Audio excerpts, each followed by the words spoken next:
Symphonic Band. They will open their portion of the program with an arrangement of the Star-Spangled Banner by composer Brian Laubscher. This arrangement was inspired by a performance at the 1991 NBA All-Star Game and was written and dedicated to the Ohio All-State Band in 2015. Please feel free to stand at the appropriate time. To conclude our evening, please welcome back to the stage Director of Bands, Mr. Jason Graham.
Spangled Banner? Yeah, it's beautiful.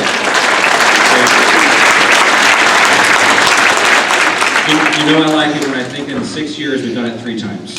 So great arrangement. And Brian Laubscher is a wonderful composer for band music, and we play a lot of his stuff. And he was the director of the All-State Band, and he revered it. So he wrote the piece, and then he directed the All-State Band of the piece that he wrote. So that's pretty cool. All right, moving along. Our next piece is called The Falls, and as I said during Concert 1's portion, like the Prairiescape piece that they played, it's all about imagery in depicting a waterfall-type landscape. Brass fanfares and sweeping woodwind lines depict the rushing water as it travels toward the open sea. And I think you'll hear that. It's very shimmery, very bright, and just has a lot of notes in it. It's a lot of fun. This is Rossano Galante's The Falls.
to say where these falls are located, but towards the back end, it kind of sounds like it's out in the west, right? That whack of the cracks of the slapstick back there, the same plane. Yeah. Hey, Sam. Nicely done. Nice slapstick. Very tasteful. All right. I'd like to take a quick moment to call attention to the final pages of your program. Perhaps you had a chance to look at it before we started. On the final pages, it lists out the students who a few weeks ago participated in the OBA Solo Ensemble contest. You can see a listing of which events were awarded a superior rating, and it's an outstanding accomplishment to have so many students, go to the contest, and of the events we sent, 42 of them were Class A events and received a superior rating. That is outstanding. So can we hear it for the students?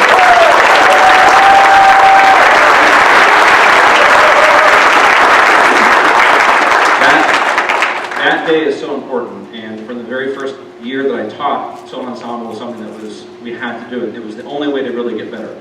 And I told the story to the students every single year. When I got to Newton, the band was struggling to get ones at district contests in Class C. Fast forward 5 years later, getting people to go to solo ensemble, straight ones in Class A at state contests. That's the power that solo ensemble has in private lessons and private teachers. So we're so thankful for the students who have worked hard to put that effort in. We have a nationally recognized band program here in Grove City, and we're afforded opportunities. You may have heard that we're traveling out west next year to the Grand Canyon in Arizona and the Those opportunities wouldn't exist if we didn't have an outstanding program that was full of students who were passionate and cared and put in the effort to be good at the instrument, because it takes that commitment. It does. And solo ensemble is one of the greatest ways to advance in that area. Our next piece takes us to the movies, and if you know me, you know I'm a lover of John Williams. I grew up watching, and my parents are down here and they can attest to this, I would watch Back to the Future on cassette tape, and it was recorded off of when it was aired on TV, because we didn't own it. So I'd watch it on the cassette tape, finish it, rewind it, watch it again, immediately. I did that many times as a young child. And mostly I realize now is because I love the music. Now that's Alan Silvestri, different composer. But Star Wars, Indiana Jones, all the stuff that John Williams really was kind of a musical inspiration to me as a young child. And so I love his music, and his music's timeless. Long after all of us are gone, his music will still be around and people will know it. And that's powerful. So I love to play his music where and when we can. He writes for orchestras primarily, of course, and if you've been around the last few years, we've played Raiders of the Lost Ark, and of course we did the E.T. with the movie a couple years ago. That all comes from the same series of music called the Hal Leonard Professional Concert Band. And when they say professional, they mean it. It is note-for-note transcriptions of what they did in Hollywood or what the LA or the London Symphony may have played. It's the same notes, just transcribed for band instruments. So they get rid of the strings and they rework it so that the band can play it, but it's otherwise exactly the same. So if you were hired to be in a professional orchestra to play his music, you'd sit down and you'd see Ray's theme for the new Star Wars, and here we go, we're going to record this for the movie. And I love to challenge the students with that music, and it's not watered down in one way at all. It's exactly as it was done in the movie for the track. So this is from that series, and this is Ray's theme from The Force Awakens.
we get to our final piece of the evening. As always, is very proud of the band and the accomplishments they've done this year, starting out with the marching season and the wonderful time that we had there and the capstone performances at State and the VOA. Very blessed to work with the assistant directors here. It's a team effort, could not be done alone. Would you please help me thank Walt Riesenberg and Hannah Laubscher for being wonderful colleagues and great educators.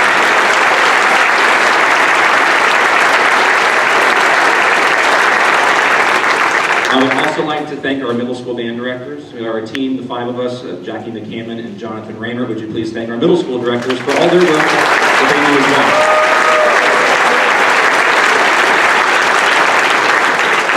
And as always, we're blessed to have a school district which is so supportive of music and the arts. Please help me thank our superintendent, Dr. Bill Wise, and our principal, Brian O'Shea, and all of the Southwestern Schools administration for their continued support of music and music education.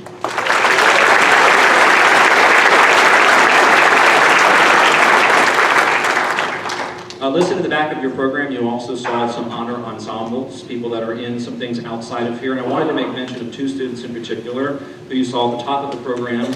They auditioned last year in May, and the auditions due in May, and they were both selected to be in this year's All-State Band, which in the grand scheme of music and music education, All-State Band is the highest achievement you can get to as a high school student. There's nothing bigger than that. And we had two students make that ensemble this year, and they did an absolutely outstanding job performing with them, and I would like to recognize them. If they could please stand and be honored at this time. Raul de Mesa on euphonium and Sabrina Lilico on flute. We hear it from our All-State students.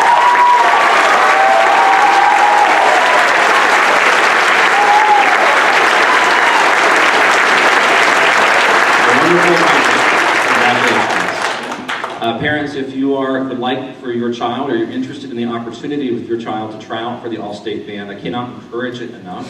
It's a wonderful experience. The auditions, as I said, are due in May. It's a taped audition. And I told all the students right after Soul Ensemble, this is the time to start the process. When you audition for All-State, you have to send in a recording of you playing either a Class A or a Class B solo that you would have possibly taken to Solo Ensemble. So the students that already went to Solo Ensemble and did a Class A or B solo, they've got more than half the work done. Record it now while it's still fresh, save that recording, and then in about a month from now, OMA will release two other pieces that they have to learn. They're etudes, they're short, 32 measures or so, and then they work those up, record those, and we send it in at the end of May. It's a wonderful experience. Please talk to your kids about it, especially if your child's taking private lessons and is more advanced. That's the opportunity that they should go for. We'd love to see continued participation, and All-State Band is going to be held in Columbus next year because this convention is held in Columbus. So it makes it even easier for you parents to come see it because it's right in our backyard. All right. Again, thank you for coming to our winter concert tonight. Look forward to seeing you at our next performance at likely Taze Valley on likely March 14th. Our final piece tonight is OPccident at Orient. It means west and east. Written by a primarily orchestral composer, Camille Saens, this was his first piece that he ever wrote for band. He actually wrote it for the band, and it's subtitled A Grand March. So you think march, okay, like John Philip Sousa march? Not at all. Very different. This is much a character piece, and it will start off in the West, and it sounds kind of Western. When I say West, I mean the Americas, Europe, that kind of music.